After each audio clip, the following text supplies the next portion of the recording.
आज के इस कैपिटलिस्टिक वर्ल्ड में चाहे कॉरपोरेट लाइफ हो, राजनीति हो या फिर सामाजिक जीवन हो, हर जगह व्यक्ति की नैतिकता और उसके गुणों से ऊपर उसकी नेटवर्थ को रखा जा रहा है।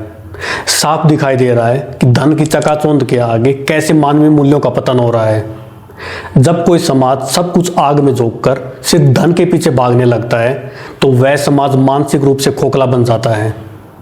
आज के टाइम में अगर आप ईमानदार, मेहनती, संस्कारी और विद्वान हैं लेकिन आर्थिक रूप से कमजोर हैं तो हमारा समाज अक्सर आपको नजरअंदाज कर देता है।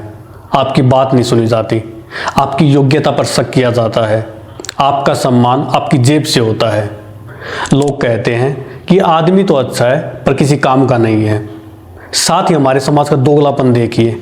एक तरफ तो लोग ज्ञान देते हैं कि इंसान के गुण देखे जाने चाहिए, इंसान का चरित्र बड़ा होना चाहिए, लेकिन जब अपनी बेटी के रिश्ते की बात आती है तो सारे संस्कार दरे के दरे रह जाते हैं। तब केवल एक ही बात मायने रखती है कि लड़का कमाता कितना है। आज कोई नहीं पूछता कि आपके दादा परदादा कौन थे या फिर आपके संस्कार क्या हैं। यदि आपने एक यूनिकॉर्न स्टार्टअप बना लिया है और आपके पास करोड़ों की फंडिंग है तो आप रातों रात समाज के सबसे प्रतिष्ठित व्यक्ति बन जाते हो। आज खानदान की जगह नेटवर्थ ने ले ली है। पैसा आते स्टेटस अपने आप बदल जाता है और जिसके पास पैसा है उसकी हर साधारण सी बात भी मोटिवेशनल क्योट बन जाती है। इसके अलावा अक्सर देखा जाता है कि जब एक ईमानदार कर्मचारी भ्रष्टाचार के खिलाफ आवाज उठाता है तो उसे नौकरी से निकाल दिया जाता है या फिर उसे अलग अलग तरह से परेशान किया जाता है। वहीं दूसरी तरफ जिसके पास पैसा और पावर है वह गलत करके भी सुरक्षित रहता है। आज के टाइम में पैसा उस वजर यानी बिजली की तरह है जो किसी के भी साहस को कुचल सकती है।